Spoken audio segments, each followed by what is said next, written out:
estuvimos trabajando en conjunto con la sociedad civil y también con la industria.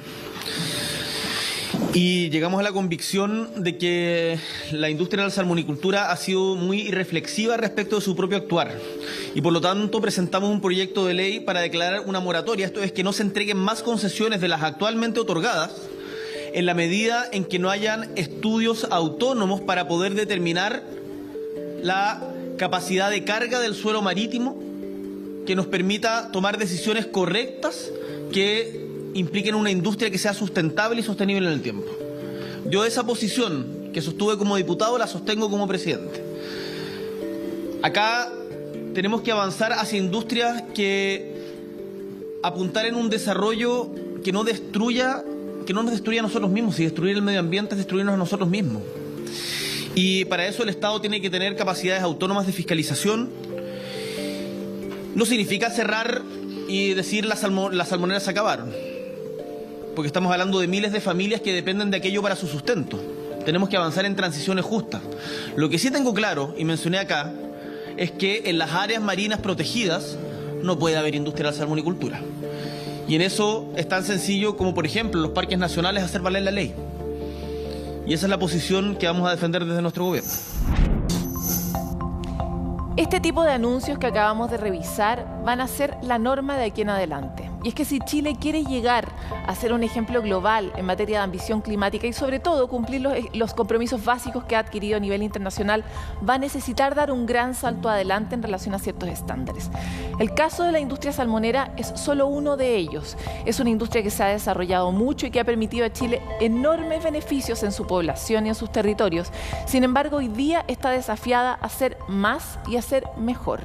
Ser más en el sentido de levantar la mirada y contemplar la enorme cantidad de riqueza que hay que proteger en los entornos donde está desarrollándose. Es por eso que esta determinación de no aceptar la producción salmonera dentro de los parques nacionales es tan clave. Es ahí donde la vida se reproduce, son las grandes guarderías donde todas las guaguitas del océano se crían, se protegen y permiten que la riqueza exista más allá de las barreras de las reservas. Esa función ha sido ampliamente comprobada por la ciencia y es una de las cosas que se estarían resguardando.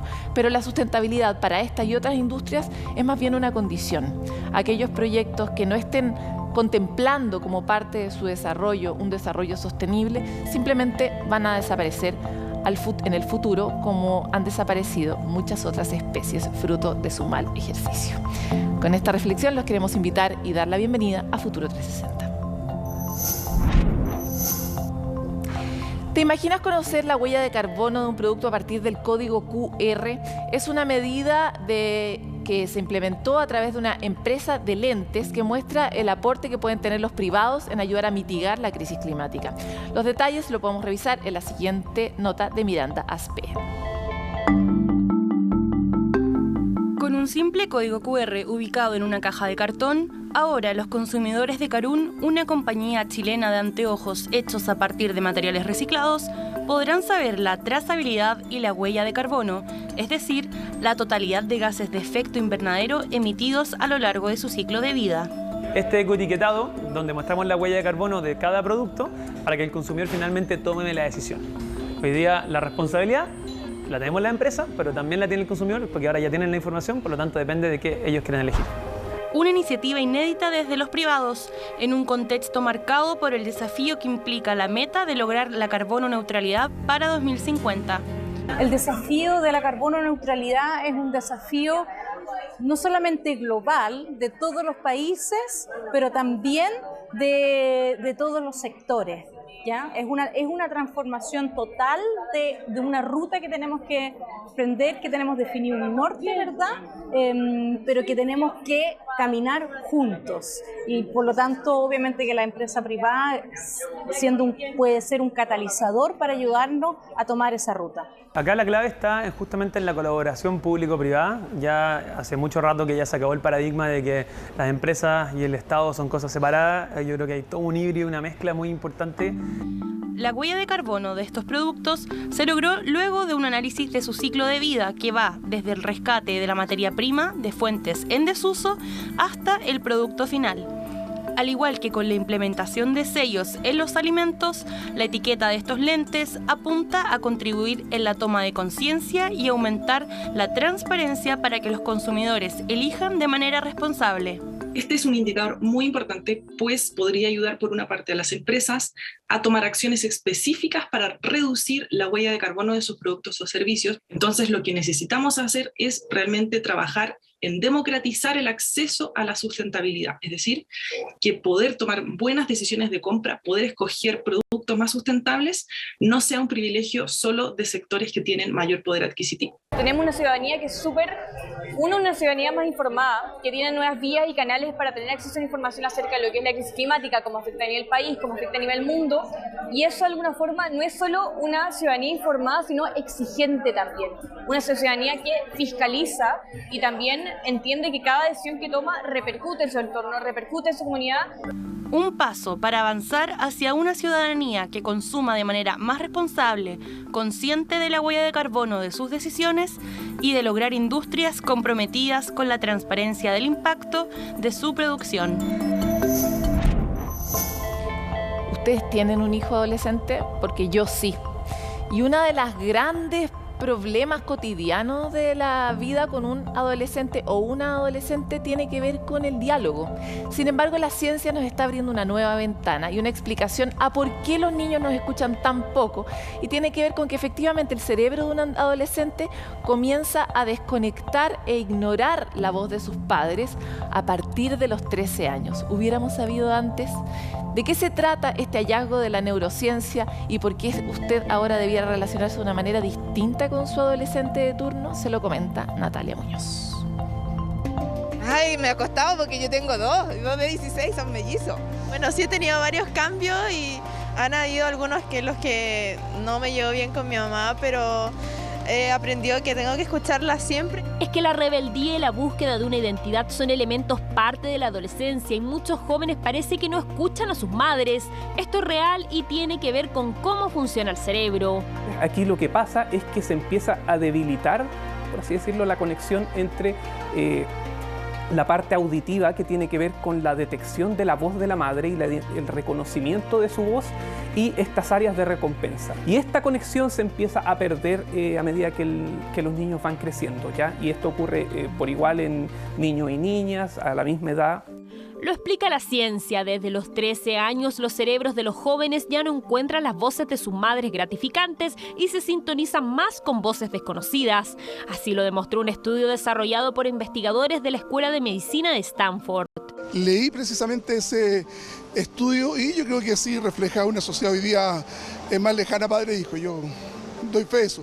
Sí, yo creo que sí, más por un acto de quizás rebeldía, de ya estoy más grande, quizás puedo salir más, pero yo personalmente siento que sí me pasó, que dejé un poco más de escuchar a mi papá, a mi mamá. Según la investigación, esto ocurriría hasta los 16 años y medio. Lo comprobaron con procedimientos clínicos que se llevaron a cabo con escáneres cerebrales de resonancia magnética, mientras los jóvenes escuchaban grabaciones de la voz de sus madres y de mujeres desconocidas. El resultado, las áreas del cerebro que se ocupan de la recompensa se iluminaron más cuando las voces eran desconocidas, lo que representa un proceso sano y normal de maduración. Este es un estudio súper importante porque te muestra que esto no tiene tanto que ver con la voluntad del adolescente, no tiene tanto que ver con una actitud contra los padres, sino que es un mandato biológico que los moviliza. Y cuando los papás entendemos eso, entendemos que no tiene sentido e incluso empeora el problema tratar de detener eso, oponerse a eso. Esto no es algo que los niños quieran hacer, no es que quieran ignorar a su madre o algo así, sino que es parte del desarrollo natural. Y es que entender los cambios y los procesos internos que ocurren en los adolescentes sería la receta para evitar conflictos en esta difícil etapa. Los padres de los adolescentes pasan desde un rol como del piloto del avión a un rol del copiloto, es decir, ya no estoy dirigiendo el avión,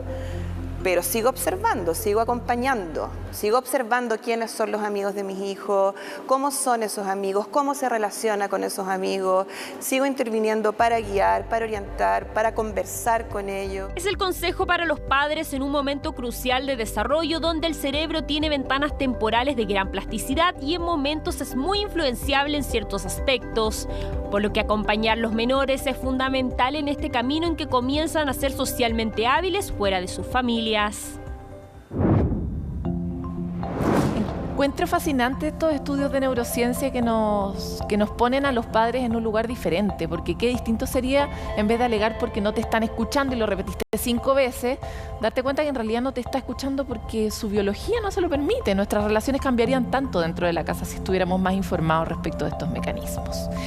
Me llegó mucho la nota. Bueno, vamos a hablar ahora sobre esas informaciones que todos necesitamos para estar al día con la ciencia, el futuro, la innovación, la tecnología y el medio ambiente. Y para eso vamos a partir con una investigación nueva publicada por la revista Nature que cuantificó por primera vez las ventajas de las alternativas sintéticas de la carne con respecto a la convencional. Según los cálculos de este análisis, reemplazar el 20% del consumo mundial de carne de res y cordero con alternativas a la carne podría generar enormes reducciones en la deforestación anual y la contaminación por dióxido de carbono. De hecho, este cambio es tan grande que permitiría cumplir con los objetivos del Acuerdo de París. La carne falsa, derivada del cultivo de células microbianas o basada en hongos, se somete a un proceso de fermentación análogo al vino o a la cerveza. Estas células se alimentan de glucosa, como la procedente de la remolacha o la caña de azúcar, para producir proteínas, pero necesitan muchísimo menos terreno de cultivo que, por supuesto, la carne roja. Los beneficios de esta proteína hecha de microbios u hongos se extienden mucho más allá del impacto climático y ambiental, pues también aporta proteínas de alta calidad, ya que contiene todos los aminoácidos esenciales que necesitamos. También se reduce el uso agrícola de agua, junto con las emisiones de otro gas de efecto invernadero, que es el óxido nitroso.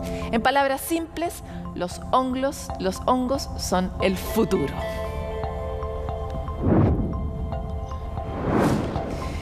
Y en Chile hubo más de 33.000 casos confirmados de pacientes con Parkinson en el sistema Auge entre 2010 y 2018, pero este número podría ser aún más grande de lo que pensamos. Es por eso que el doctor René Vidal del Instituto de Neurociencia Biomédica busca generar un mapa de información de pacientes nacionales que tienen Parkinson para poder ayudar a diagnosticar en etapas tempranas durante los próximos años. Toda patología tiene factores medioambientales que aceleran la aparición de los síntomas, y en este caso existen estudios que muestran que las ciudades con mayor polución tienen una mayor incidencia de Parkinson, altos niveles de estrés en la población o factores en dieta de la población. Entender este tipo de procesos podría realmente ser crucial para poder tratar estos factores que aumentan o aceleran la enfermedad y permitirían generar un mapa nacional para avanzar en políticas públicas en esta línea. Lógico.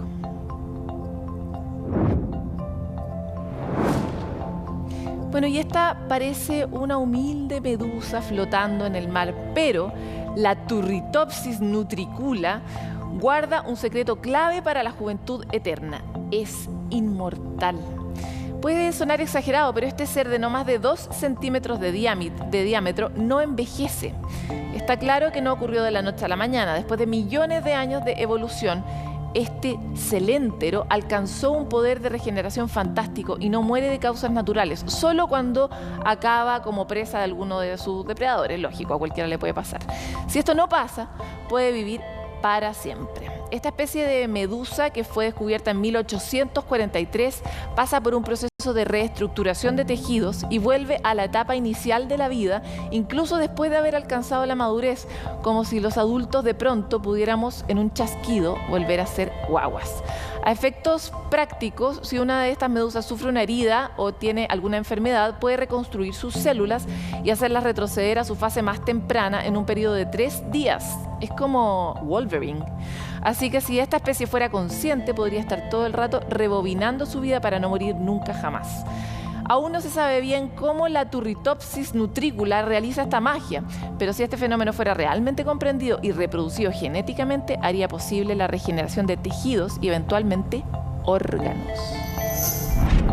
Bueno, pero mientras resolvemos el problema de la vida eterna, que no sé si necesariamente la queremos, nos queremos meter en el problema de la vida buena, de la buena vida. Nosotros, usted y yo probablemente vamos a vivir muchos años, pero ¿los vamos a vivir bien?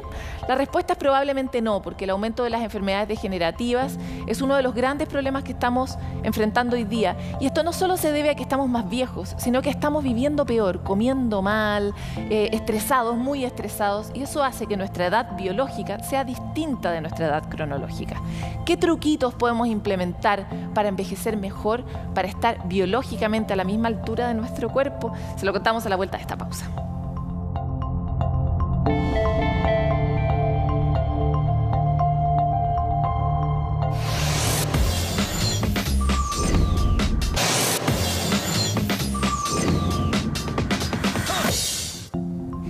Ya, vamos a hablar de algo que es complicado, se lo anticipo para que abra una dimensión de su cabeza porque esto es tan interesante.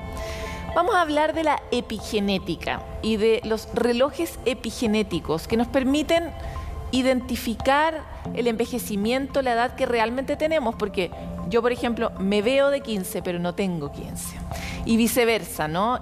Uno podría ver si mis células corresponden a una persona de 15 o a la de una de 42, que es lo que tengo de verdad. Ese tipo de investigaciones precisas son los que la epigenética nos permite descubrir, pero mucho más interesante que lo que le acabo de decir es que nos permite salir de lo que entendemos como una condena. Habitualmente cuando hablamos de nuestro pasado genético es como, tiene diabetes, igual que su mamá, listo, como que se resolvió. Pero resulta que no estamos condenados a tener diabetes porque en nuestra familia haya. Depende mucho de nuestra conducta durante la vida. Y eso sí estudia la epigenética, cómo uno puede activar o desactivar ciertos genes y de esa manera tener una vida mucho más sana. Para hablar sobre esta complicada cosa estamos con una especialista, Paulina Correa, profesora del Instituto de Nutrición y Tecnología de los Alimentos de la Universidad de Chile. Muchas gracias, Paulina. Puedo haber cometido muchos errores y tienes todo el derecho a corregirme ahora mismo. No, está muy bien presentado. Muchísimas gracias por la invitación. Paulina, me parece apasionante el tema de la epigenética, principalmente por lo de la condena, ¿no? Estamos muy acostumbrados a decir, no, es que somos familia de diabéticos, así que ahora que tengo 16 años tengo que asumir que voy a ser diabética. ¿Por qué ya podemos decir que eso no es cierto? Bueno, las metilaciones son cambios que permiten encender o desactivar determinados genes que son los que van a terminar expresando algunas enfermedades como la diabetes. La verdad es que nosotros portamos muchísimos genes que tienen que ver con insulinoresistencia o con diabetes y no los vamos a encender todos. Probablemente hay gente que no los va a encender nunca y nunca va a tener diabetes. Y por la misma regla de 3 hay gente que sí los va a encender y que sí va a expresar esa enfermedad. Ahora, la maravilla o la ventaja o la grandeza que tienen los cambios epigenéticos es que son cambios potencialmente modificables, que no es lo mismo que una mutación, que eso sí que representa una especie de condena y no tenemos mucho que hacer. Pero los cambios epigenéticos sí pueden ser modulados y buena parte de esa modulación tiene que ver, como decías tú, con algunas conductas que nosotros tenemos, pero también con aspectos que tienen que ver con el medio ambiente en el que nos criamos. Partamos primero por el mismo ejemplo que estaba dando, la cuestión alimenticia. Aparte, tú trabajas en este campo de la nutrición. ¿Qué cosas nosotros podemos prevenir o mejorar desde el punto de vista de nuestra predisposición genética, modificando ciertas conductas en nuestra vida? Por ejemplo, lo que tiene que ver con los cambios epigenéticos asociados al paso del tiempo y que son los que van a, de alguna manera, ayudarnos a predecir la edad biológica que tú comentabas antes, que no necesariamente tiene que coincidir con la edad cronológica. Hay intervenciones basadas en estilos de vida que pueden tener un efecto positivo en esto de ir añadiendo años biológicos, ¿ya? ¿Qué intervenciones pueden tener un efecto positivo? El ejercicio tiene un efecto que es muy positivo. Algunas dietas basadas en este paradigma de la restricción calórica también tienen un efecto positivo en términos de modificaciones epigenéticas que van a hacer que nosotros podamos vivir por más tiempo y tener una mejor calidad de vida a medida que vamos ganando años, ¿no? Porque esa es un poco la clave del asunto. Entremos en ese detalle chiquito de las dietas basadas en la restricción calórica. ¿Quiere decir que tenemos que comer menos calorías, pero no menos nutrientes? Exactamente, esa es una de las cosas por las que además es importante que cuando uno va a iniciar un cambio en los patrones alimentarios que apunta a la restricción calórica tenga una buena asesoría profesional, porque la restricción calórica involucra reducir la cantidad de calorías entre un 10 y un 40% y también ajustar algunos horarios de los alimentos. Habitualmente uno se va a saltar o el desayuno o la cena. Y eso de alguna manera va a afectar también el consumo de algunos nutrientes que son clave para nosotros y para poder tener una vida de la mejor calidad. Entonces, esas asesorías profesionales lo que te ayudan es primero a saber si tu condición de salud de base es compatible con estos nuevos formatos, cuánta es la cantidad de calorías que tú deberías reducir y tercero, cómo puedes incorporar un gran abanico de alimentos que puedan dar cuenta de todos los requerimientos nutricionales en función de tu sexo, tu edad y tus condiciones de salud. Cuando uno baja, uno creería, voy a hablar desde el sentido común, cuando uno baja el consumo calórico de alguna forma el cuerpo se estresa. Sí. Ese estrés, ¿por qué es bueno? Se estresa porque efectivamente en los ayunos una de las consecuencias que tienen es elevar la hormona que regula nuestra respuesta al estrés, que se llama cortisol. Por lo tanto, tampoco es tan bueno estos ayunos tan prolongados, ¿ya? Normalmente el ayuno intermitente, que es una de las formas de restricción calórica que más se utiliza en seres humanos, tiene ventanas que van desde las 12 a las 20 horas, ¿ya?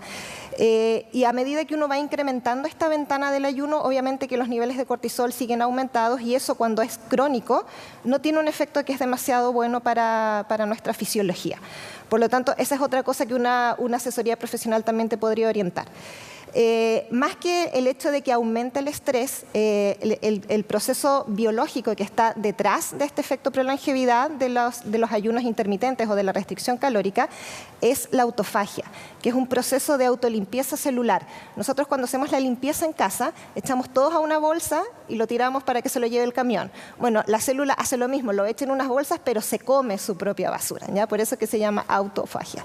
Y este proceso de autolimpieza celular lo que hace es eliminar toda una serie de organelos que ya no están haciendo su trabajo y que de hecho están estorbando a la célula y que la hacen después que se no alojan pueda en lugares que generan grandes degeneraciones. Después esto se elimina, la célula se lo come y eso se elimina. Entonces esto sucede a partir más o menos de unas 12 horas de ayuno. Claro, eso pasa cuando lo haces, pero si no haces eso, la basura sigue circulando en el sistema y se te aloja en el cerebro, bueno, generando otro tipo de enfermedades. La célula se empieza a envejecer y nuestras células son tan inteligentes que saben en qué momento tienen que programar su propia muerte. Cuando ya sabe que no puede hacer su trabajo como debía hacerlo, reprograma su propia muerte. Entonces, es una forma de decirlo ya. Ahora avancemos hacia otro tipo de reprogramaciones que permitiría la epigenética. Hablábamos de que, por ejemplo, comentabas tú que cuando uno está expuesto a situaciones de entorno, muy estresantes durante la infancia, por ejemplo, eso aumenta tus probabilidades de envejecer prematuramente o empeora. ¿Uno se puede curar de esas cosas? O sea, si yo tuve una infancia muy, muy adversa, ¿hasta cuándo y de qué manera podría yo sanarme de ese problema de infancia que finalmente se traduce en envejecimiento, más allá de lo psicológico? Sí. Bueno, todos venimos con una programación epigenética que nos permite sobrevivir al estrés del parto, ¿ya? Tener que sacar un niño por un canal tan estrecho es un estrés también para el bebé, no solo para la madre que lo está dando a luz. Entonces, una de las programaciones que tenemos hace que ese bebé cuando nace tenga una sensibilidad aumentada al estrés. Lo que debería suceder después es que ese bebé, al criarse en un ambiente donde no hay ningún tipo de amenaza para él o para ella, apague esta metilación. Cuando el ambiente en el que se cría un niño no tiene esas condiciones de hacerle sentir debidamente protegido, que es lo que le sucede a muchos niños que son maltratados o que se crían en hogares donde hay violencia intrafamiliar o donde hay inseguridad financiera, etcétera, esa programación no se apaga y persiste en el tiempo.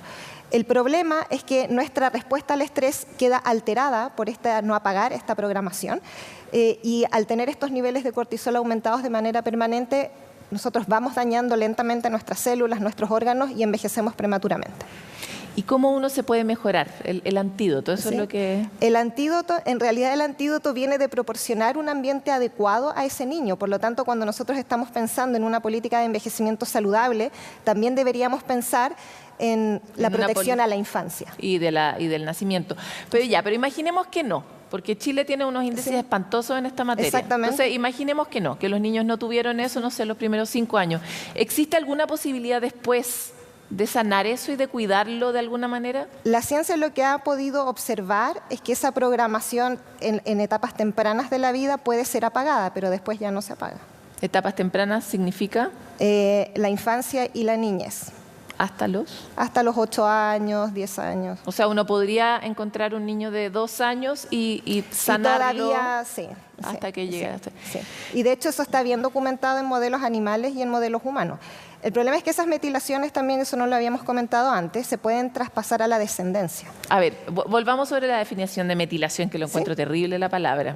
Metilación es como una islita, es como un grupito. La metilación es una señal. Lo que pasa es que en el lugar en la secuencia del ADN donde podemos encontrar estas señales se llaman islas CPG. Entonces a lo mejor por eso te suena el concepto de isla, pero no es que sea necesariamente una isla, sino que es, una señal química que se apaga o que se enciende. Eso. Ya, es como un interruptor. Correcto. Ya, y cuando el interruptor queda prendido es cuando viene, en este caso, programado para ser prendido y apagado, y en este caso queda prendido, hay que alejar. Hay algunos que deberían estar encendidos y otros deberían estar apagados. Por ejemplo, los que tienen que ver con envejecimiento, el problema es que se van apagando muchos de estos interruptores. Eso es natural que suceda en el proceso de envejecimiento, pero cuando este es un proceso de envejecimiento que se presenta antes de tiempo, eso ya no es normal. Ya, y al revés, venimos programados para que naturalmente se nos vayan apagando los interruptores, pero una modificación en tener menos estrés o hacer más ejercicio o comer de una forma distinta, ¿puede postergar cuando se van a apagar esos interruptores? Sí. Ya. Bueno, es que aquí está el futuro, digamos, ¿no?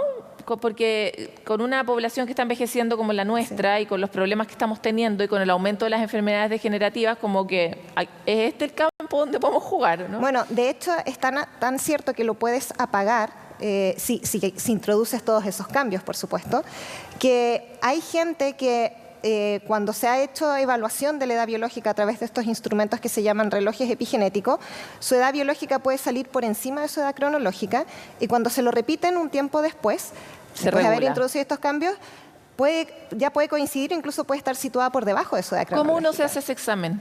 Ese examen está disponible comercialmente en algunos países y dependiendo del tipo de examen que tú escojas, puedes utilizar sangre o puedes utilizar algunas secreciones como orina y saliva.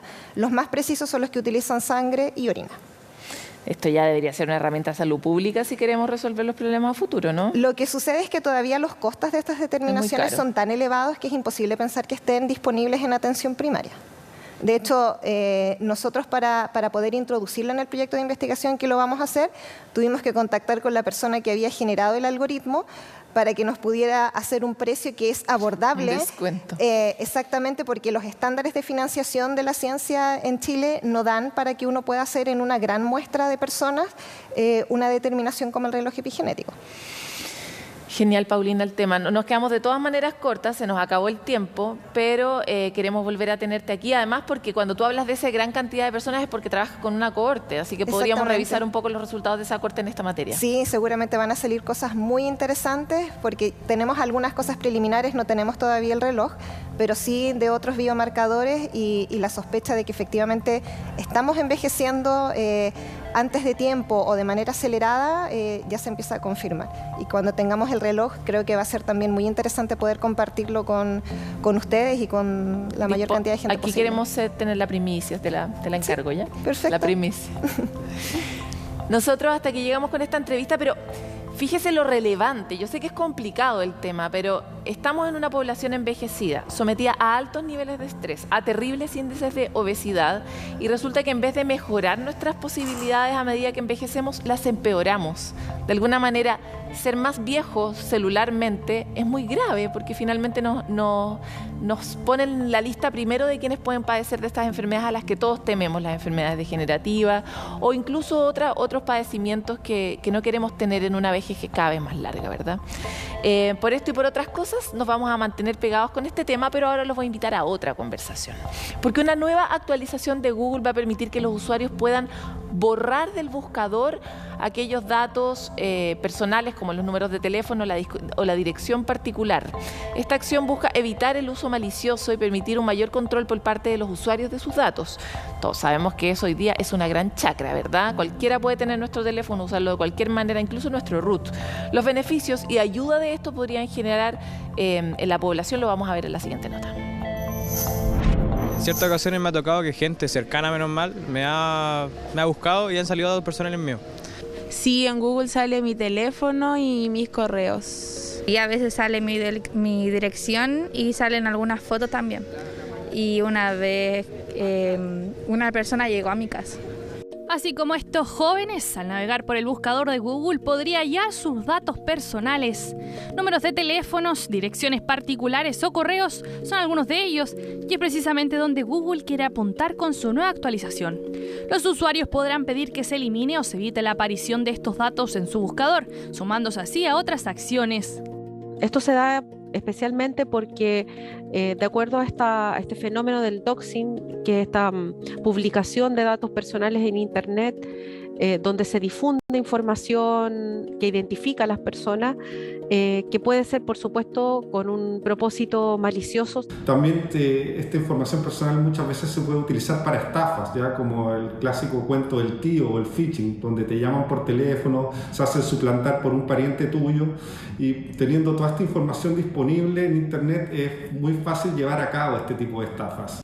Con esto, la compañía espera que los usuarios tengan un absoluto control de sus datos personales.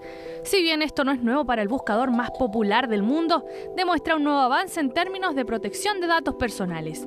Creo que te podría dar más tranquilidad para navegar en la red. Por ejemplo, para nosotras que somos la mujer ahora como la más acosada, es como poder estar tranquila en tu casa. Y es que de acuerdo a los antecedentes recabados por la Fundación Datos Protegidos, el 88,4% de las mujeres declaran haber sufrido violencia por redes sociales, como burlas, insultos o humillaciones. En tanto, el 66% dice haber sido acosada y hostigada. La presencia de estos datos en muchos casos podría facilitar estos actos. Entonces yo creo que es un ejercicio que hay que ir realizando respecto a cada una de nosotras, de buscar esa información, y si de alguna manera algo de esos datos que se encuentran publicados en algún sitio web pudieran afectar los derechos de las personas, o incluso solamente que esté tu número de teléfono o una dirección física publicada, solicitar a Google que pueda eliminar esa información. Pero este tipo de acciones, dicen los especialistas, también podría ayudar a quienes pudieron ser víctimas de publicaciones sin consentimiento que dañaron su imagen u honra, fortaleciendo el derecho al olvido. Que cada esfuerzo que hacen los gigantes de las redes sociales, del mundo online, en hacer que esa información sea o más difícil de acceder, o que se pueda borrar, o que las personas por lo menos no les sea tan fácil llegar a ella, es un avance. Para realizar esta solicitud, los usuarios pueden acceder de manera simple en la página de soporte de Google, donde deberán detallar el dato y de qué sitio se desea eliminar. La compañía revisará cada antecedente para hacerlo efectivo, pero es importante aclarar, será borrado de su buscador, pero no de Internet. Y si ustedes están aburridos de una vida monótona, siempre hay alguien que los puede rescatar, y esa persona es José Mardones, que está hoy día con nosotros. Es como una promoción así. Porque es verdad, lo que pasa es que nuestro sitio Futuro 360 está lleno de cosas fascinantes. Sí, eso sí. Que uno puede compartir. Pero yo no puedo rescatar a nadie. Con la familia, con los amigos, en un happy hour, un domingo en un asado. Eso sí. Vegetariano. Hay muchos datos interesantes, mucha innovación que se viraliza bastante en las redes sociales, Paloma. No sé si tú has hecho zapping ahí, por ejemplo, ejemplo, las historias de Instagram, constantemente nuestras publicaciones están siendo compartidas por un montón de usuarios. Estamos contentos porque ha crecido mucho la comunidad de Futuro. Por eso lo recomiendo, porque si la vida es monótona, ahí tiene una clave muy concreta con la que puedes salir de la monotonía y entrar al mundo del futuro 360. José, hoy día tenemos una novedad muy entretenida, ¿verdad? Para empezar. Claro que sí, los invitamos rápidamente a que revisemos nuestro sitio futuro360.com. Ahí hay una nota, Paloma, que ahí la estamos viendo en la pantalla. Se descubre por casualidad un sorprendente camino de ladrillos amarillos en el fondo del Océano Pacífico. Mira, ahí está la imagen, es realmente sorprendente, a muy honda y profundidad en las costas cercanas a Hawái. De casualidad, no se estaba en esta oportunidad haciendo una misión junto a la NASA para buscar, por ejemplo, meteoritos en el fondo del océano. Sin embargo, esta nueva exploración ha descubierto algo realmente interesante. Mira la imagen, Paloma, es muy sorprendente. No, pero qué genial, porque de alguna manera esto abre de nuevo este imaginario que tenemos del Atlantis, ¿verdad? Es como esa ciudad submarina habitada por sirenas que todavía no hemos comprobado que existan, pero evidentemente aquí tiene que haber una historia de terremotos, ¿verdad? Aparte está en una zona que tiene mucha actividad, ¿verdad? Sí, es muy bonita la imagen, Paloma, y bueno, obviamente la pregunta cae de cajón y tú hacías una referencia a la Atlántida. ¿Será realmente el vestigio de una antigua civilización? ¿Y de cuál civilización? ¿Y por qué quedó ahí? Todas esas preguntas que se abren por suerte cada vez que encontramos algo nuevo. Y la respuesta, futuro360.com, para que se unan a nuestra comunidad, que está bien interesante, Paloma, y que ha ido creciendo. Eso nos tiene súper contentos. Sin duda. ¿A qué vamos ahora? Nos vamos a ir ahora a hablar de Star Wars y de este bosque Ewok. Porque tú sabes que el día viernes 4 de mayo se celebra el Día de Star Wars, pero horas después de esta celebración viene una lamentable noticia, ahí la están viendo en nuestra pantalla. El reconocido bosque de secuoyas que dio vida al mundo de los Ewoks en el Retorno del Jedi del año 1982 ha desaparecido. El bosque fue borrado por una compañía maderera que taló todas las secuoyas hace bastantes años. Ahora, lo que se comenta en las redes sociales sobre este tema es que si alguien hubiera podido prever la popularidad y el éxito que iba a tener Star Wars, este lugar se podría haber convertido hoy día, por ejemplo, en un parque y en un bosque súper visitado y donde el turismo hubiese sido fundamental. Hay que estar desenchufado para echarse una secuoya, ¿no? O sea, además, no sé si ustedes conocen, pero las secuoyas son unos árboles tótem, son como grandes sabios, son gigantes, ¿verdad? Hay que tener estómago para hacer para hacer madera de un bosque de secuoya, o sea. Sí, claro. Francamente. Paloma, ¿tienes TikTok? No estoy en edad, pero me gustaría comprenderlo. Es que me cuesta, no bailo tan bien. Pero si no solo hay que bailar, pero bueno, la mayoría baila. Dicen que sí baila. Tú bailas, José, seamos honestos. Yo sí bailo, y tú también, ¿o no? No en TikTok. Bueno, ahí en alguna fiesta. Oye, Paloma, bueno, se grabó y se publicó a través de esta plataforma el primer TikTok en el espacio. Mira, ahí también lo vamos a revisar en nuestra nota. Y también tenemos en nuestro Instagram el video para que lo puedan revisar. Primer TikTok espacial, astronauta de la ESA, que es la Agencia Europea Espacial, muestra esta performance en el espacio. Bueno, teníamos el sitio ahí y también está, ahí está, lo tenemos, ¿no? Ahí está. Mira. Obviamente con todo lo que implica estar en el espacio, de repente aparecen también los peluches que la han acompañado en esta expedición. Ella es italiana y ha dicho que va a seguir constantemente publicando sus experiencias a través de esta red social y ha hecho también el llamado para que otros se atrevan. Mira, ahí estamos viendo el registro. Es una buena forma de divulgar ciencia. Sabemos que TikTok hoy día es una de las redes más populares entre los públicos más jóvenes y hoy día son esos públicos los que tienen que estar al tanto de las principales novedades del mundo de la ciencia, el desarrollo de la tecnología y aquí todo lo que se está jugando en el espacio, ¿verdad? Bueno, y lo que dicen ahora los usuarios y usuarias de las redes sociales es que esperan un baile en el próximo video de esta astronauta italiana. Le va a costar el ritmo sin gravedad. Le va a costar muchísimo sin gravedad. Pero bueno, vamos a quedar atentos porque ha prometido seguir publicando más Así material. Se podría llamar su cuenta, Sin Gravedad, y ponerle humor. Claro. No, ahí te la dejo una recomendación de la Estación Espacial. desde el estudio de Futuro 360, Paloma, y bueno, queda pendiente de tu TikTok también.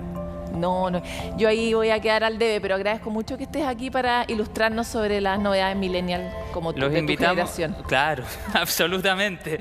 Rajuñando lo millennial, pero ahí estamos. Oye, Paloma, los invitamos a futuro360.com, en nuestro sitio web, en todas las redes sociales. Tenemos TikTok también en Futuro360. Tenemos que reactivarlo, pero tenemos una cuenta y la idea es que nos conectemos, que conversemos, que hagamos comunidad. de todas maneras, para todos ustedes que ya se acaban de enganchar y no pueden más con estas novedades, se pueden meter ahora a Futuro 360 y hacemos un tiempito para una pausa de la que ya volvemos. Métase ya. Ahora mismo. Chao, Paloma.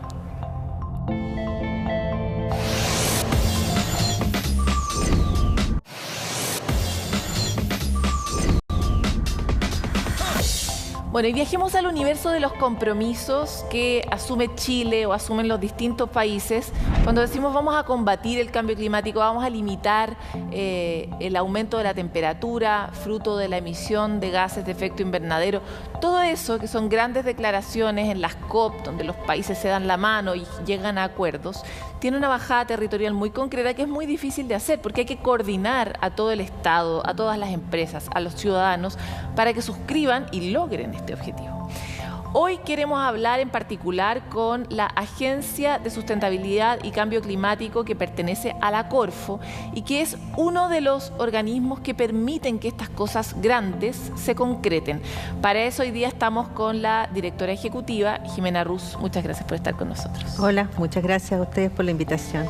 Jimena, estoy haciendo un gran resumen, como te habrás dado cuenta, pero en los tiempos que corren parece ser más relevante que nunca el rol que ustedes podrían cumplir. Quisiera ayudar a posicionarlos dentro del mapa de nosotros los ciudadanos, como entre qué y qué están ustedes para poder colaborar con esta misión de implementar y acelerar la ambición climática finalmente.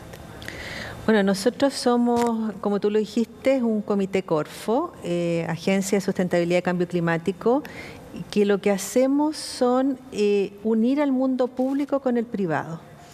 En definitiva, tenemos un único instrumento que es muy potente, que son los acuerdos de producción limpia. Esto lo que hace es, de alguna manera, establecer ciertos compromisos o ciertos estándares para el sector privado de común acuerdo con el sector público y de esta forma ir avanzando en más allá de la normativa. Y eso es como la clave de estos acuerdos. Entonces, lo que nosotros hacemos es trabajamos por ejemplo, con el sector vitivinícola, y a ese sector vitivinícola le establecemos ciertas eficiencias productivas que tienen como mejora una reducción de gas de efecto invernadero y otros beneficios sociales. Dado que esto es un acuerdo, ¿quién participa de esa mesa para generar el acuerdo de producción limpia, además del productor?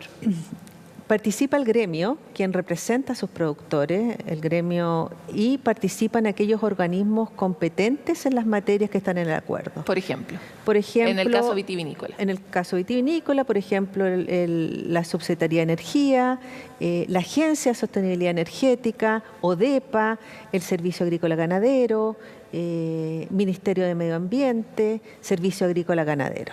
Todos esos ¿Y los ciudadanos participan de un diálogo como este? Hoy día no, estamos generando un reglamento en el cual va a haber una consulta pública para estos estándares. Ahora, esto estamos hablando de los acuerdos de producción limpia tradicionales, pero existen otros acuerdos de producción limpia que hemos ido innovando, y esto un poco fruto de los Objetivos de Desarrollo Sostenible, fruto de los compromisos que ha ido adquiriendo nuestro país, en que sí la comunidad o ciertos otros actores participan en la construcción de este estándar. Ahora, es interesante porque en el mundo privado tenemos la enorme oportunidad de avanzar un poquito más rápido de lo que avanza el Estado, que sabemos que es un elefante duro de mover, ¿verdad? Pero ¿de qué manera esta agencia recibe el impacto de pertenecer ahora a un gobierno que se ha declarado como el primer gobierno ecologista y que además acaba de suscribir a Escazú y que además acaba de recibir una ley marco de cambio climático? O sea, digamos que la coyuntura de la agencia en este momento debiera cambiar o en su velocidad o en su propósito. ¿De qué manera esto ha impactado la gestión? Mire, nosotros estamos muy contentos con todas las declaraciones y el programa de gobierno y con las declaraciones tanto de la ministra de Medio Ambiente, el ministro de Economía, en el sentido de que vemos que este es un gobierno que se califica como medioambientalista. Es un gobierno que está pensando en distintas transiciones justas en distintas áreas. Por lo tanto, nos tiene muy contentos y creemos que vamos a poder hacer una alianza muy fuerte con ellos. De hecho, estamos trabajando en varias líneas, en todo lo que tiene que ver, por ejemplo, con economía circular, fuertemente con el Ministerio de Medio Ambiente, queremos trabajar fuertemente el tema hídrico en los territorios, y tú mencionaste el tema de Escazú. Efectivamente, la agencia cuenta con un instrumento de participación temprana que también estamos poniendo a disposición hoy día tanto para nuevas inversiones como para un mecanismo futuro de la institucionalidad que pueda ser Escazú. ¿Cuál es ese mecanismo? Ese mecanismo se llama acuerdo de preinversión. Son acuerdos que se hacen entre una determinada proyecto que aún está en una etapa muy temprana, es decir, en una etapa en la cual no ha ingresado a un sistema de evaluación de impacto ambiental, una etapa en que no se desarrolla como proyecto aún, pero lo que nosotros hacemos es ser un garante ante la comunidad para poder informarlos correctamente, crear líderes en esa comunidad que entiendan y puedan transmitir el proyecto y generar ciertos cambios si es necesario. O bien, no hacerse el proyecto si ese proyecto se considera que es insuficiente para el desarrollo sostenible que se quiere. En ese acuerdo de preinversión, ¿qué tipo de información se levanta entre la comunidad y la empresa que permita evaluar o ser un elemento adicional frente a lo complicado que es levantar un proyecto de inversión grande, ¿verdad? Como son, por ejemplo, los energéticos. Mira, estos proyectos, normalmente la metodología considera toda una etapa de levantamiento de quiénes son nuestros stakeholders que son necesarios para estar presentes. Después viene toda una etapa de facilitación por profesionales adecuados, junto a la comunidad y junto a la gente que es parte de este proyecto. Se da a conocer el proyecto, se dan a conocer sus impactos, se da a conocer las posibles mitigaciones que se tengan, se ven mejoras, se conversa, se ven las preocupaciones de la comunidad y en función de eso se van levantando los acuerdos que se tengan respecto a esta nueva iniciativa. Y ese es el acuerdo que se firma entre las partes. Si no hay acuerdo, no se firma. Pero la idea es que en un periodo relativamente breve, de unos 5 o 6 meses, podamos contar y tener un trabajo muy fuerte con la comunidad, sobre todo educando sobre el diálogo, aprendiéndonos a escuchar y a entender bien. Uno de los graves problemas que tienen las comunidades es no entender los proyectos, y otro graves problemas de las empresas es no saber llegar a la comunidad y respetar ciertos elementos básicos que se tienen, digamos, como cultura misma y ciertas necesidades propias que ellos tienen que se respeten. ¿Y de qué manera se resuelve en esos contextos los problemas de asimetría? Porque uno de los grandes problemas de la comunidad no solo es la asimetría respecto de la información, sino del poder, ¿verdad? La empresa conoce su proyecto, habitualmente lleva trabajando un buen rato, tiene un equipo profesionales que tienen muy mapeado todo desde la perspectiva de la producción, digamos, de la empresa, y en ese sentido la comunidad se enfrenta con pocas herramientas. ¿De qué manera tal vez Esas son las herramientas que nosotros entregamos. Somos nosotros los que lideramos este proceso, no es la empresa. Por lo tanto, la agencia entrega, por ejemplo, visiones técnicas. Nosotros ponemos un profesional técnico, una contraparte como de la altura. Ponemos una contraparte de la altura que pueda entender el proyecto y pueda ser garante ante la comunidad de todo lo que ahí se está planteando. Jimena, antes de que comenzara esta entrevista hablábamos de cómo todo el trabajo que ustedes han desarrollado también puede funcionar para probablemente el más grave problema que está atravesando el país hoy en materia medioambiental, que es la administración del agua. Sabemos que el agua es una gran bolsa de gatos en Chile, o sea, tenemos muchos organismos que pinchan y cortan, muy poca visibilidad respecto de cómo están asignados los derechos, de quiénes lo usan, de quiénes no lo usan, de quiénes se aprovechan, ¿verdad? Es un territorio muy difícil. ¿De qué manera ustedes como agencia pueden contribuir a la solución de este entuerto? Mira, nosotros estamos en los proyectos, esto tenemos claro que es una crisis gigantesca, que el tema sequía va a ser nuestro gran problema, y que los territorios se tienen que organizar. Se ha estado hablando de la creación de la Agencia del Agua, agencia que hoy día aún no está creada, que de alguna manera va a tener ese rol, y también se ha estado hablando en nuestros compromisos internacionales de una gestión integrada de cuencas. Integrada de cuenca. Y también se acaba de aprobar como la renovación del Código de Aguas. Y también hubo modificaciones al Código de Agua recientemente. Sin embargo, lo que nosotros estamos en algo mucho más práctico. Lo que hacemos es cómo sumamos a las empresas y a estos territorios para lograr todo esto. Entonces estamos partiendo por una parte con lo que nosotros hemos denominado gestión hídrica local, es decir, cómo preparamos a un municipio para que tenga su gobernanza, entienda el lenguaje, sepamos cuáles son sus conflictos, pueda generar proyectos que aporten a estas eficiencias hídricas y a estas mejoras, pero además estén aportando a futuro a este trabajo que se va a hacer de una gestión integrada de cuenca. ¿Ya? Qué interesante. ¿Y han encontrado que los municipios son sectores ciegos? ¿Por qué se dedican a trabajar primero con los municipios? ¿Sabes? Porque queremos hacer una llegada de abajo hacia arriba. Creemos que cada región debiese tener su gestión integrada, debiese tener su plan estratégico respecto al agua, pero necesitamos preparar a todos esos actores en este trabajo y ya firmamos recientemente un primer acuerdo que fue con Lo Barnechea.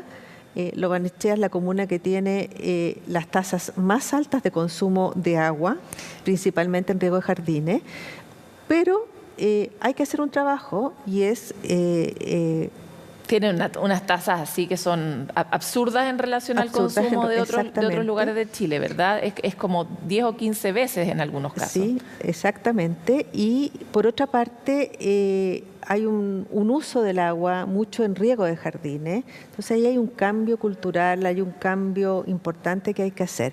Pero ahí estamos sumando no solo a los vecinos, sino que también estamos invitando a los supermercados, a las canchas de golf, a los colegios de la comuna.